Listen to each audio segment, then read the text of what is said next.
Amigos y hermanos, el Señor corra las cortinas celestiales para derramar sus más ricas bendiciones sobre nosotros y nos ayude a comprender que aún los más obstinados y ciegos espirituales pueden percibir los rayos luminosos de una vida en santidad. Y ahora palabras de sabiduría. Hechos 7:37. Este Moisés es aquel que dijo a los hijos de Israel: profeta os levantará el Señor vuestro Dios de entre vuestros hermanos. Como a mí, a él oiréis. Mis amados amigos y hermanos, sumamente agradecidos por su grata y fiel sintonía para compartir con nosotros una vez más estos breves minutos de saludable alimento para el alma, rica nutrición para la mente y fresco refrigerio para el espíritu. Continuamos nuestro edificante viaje por el capítulo 7 del libro de los Hechos del Espíritu Santo con la orientadora y nutritiva conducción de los comentarios de Matthew Henry, traducido y adaptados al castellano por don Francisco Lacueva. En el día de ayer arribamos hasta el verso 29, donde vimos a Esteban defender con tanta valentía, pericia en la palabra y gran sabiduría, que todo el honor y favor que habían recibido como pueblo de Dios venía por las promesas de Dios a los patriarcas en la persona del gran padre Abraham, mediante el pacto con él, el cual incluía a Cristo como simiente de Abraham, en quien y a través de quien se cumplen las promesas y bendiciones del pacto.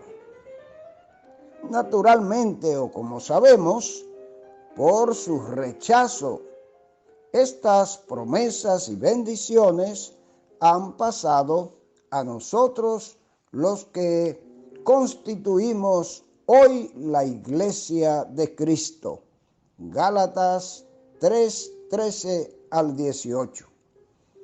Esteban continúa con su joya de oratoria y viendo que sus enemigos y jueces seguían en su terquedad y predisposición en su contra, pasa a presentar en resumen la historia y obra de dos de los más grandes líderes y salvadores de Israel, los cuales tanto en sus obras como en sus vidas fueron grandes figuras, sombras o representantes del Cristo que él predicaba. Nos referimos a José y a Moisés. En la entrega de ayer iniciamos el relato de la vida y obra de Moisés y seguiremos en el día de hoy con el tema Defensa y martirio de Esteban, parte 4, Hechos 7:30 al 36. Al proseguir con la historia de Moisés, Esteban narra a continuación la visión que Moisés tuvo de la gloria de Dios en lo de la zarza. Pasados 40 años, cuando ya tenía 80 años, entra a desempeñar el cargo para el que había sido llamado y para lo que había nacido. Se le aparece el ángel de Jehová en el desierto del monte Sinaí en una zarza ardiendo. Esteban pone de relieve que a Moisés se le mandó entonces que se descalzase, pues estaba en tierra santa, con lo que se daba a entender que no solo en el templo, sino en cualquier otro lugar se puede tener comunión con Dios.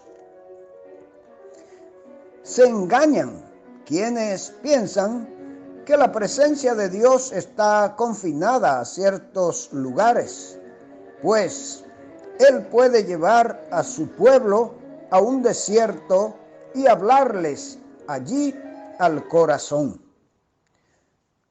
¿Cómo fue afectado Moisés por esta visión?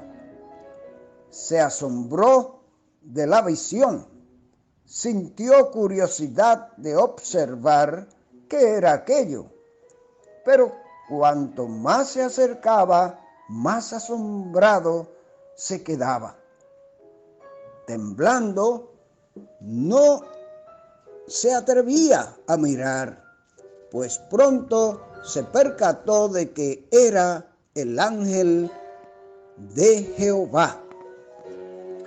La declaración que escuchó del pacto de Dios, vino a él la voz del Señor: yo soy el Dios de tus padres, el Dios de Isaac y el Dios de Jacob, y por tanto yo soy el que soy, es decir, soy el mismo de siempre. El pacto que Dios hizo con Abraham era: yo seré para ti Dios. Ahora viene a decir Dios: ese pacto está todavía en vigor.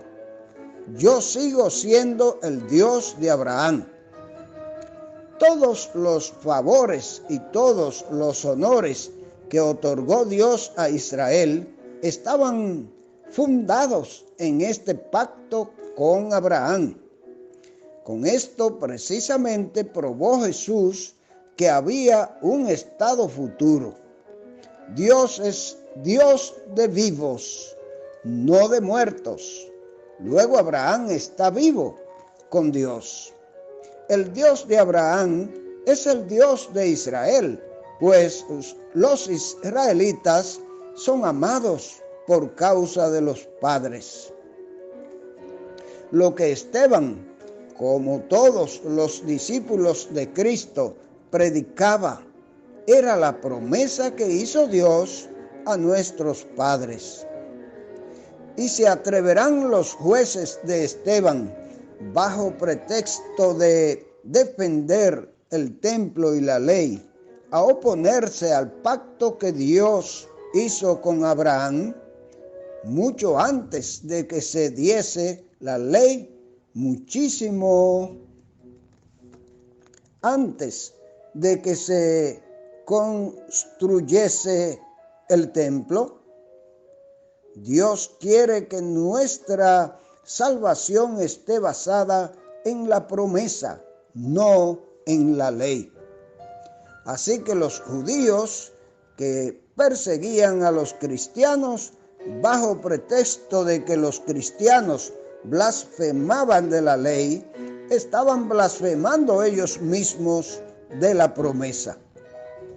La comisión que dio Dios a Moisés de que libertase de Egipto a Israel, después de ordenarle que se quitase las sandalias por respeto al lugar, le comisionó para que fuese a Egipto como gobernante y libertador, pues estaba compadecido de su pueblo.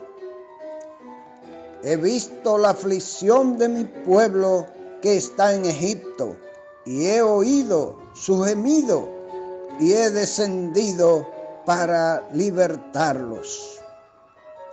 Así lo hizo por mano de Moisés, acompañando las palabras con prodigios y señales en la tierra de Egipto, en el Mar Rojo y en el desierto por 40 años.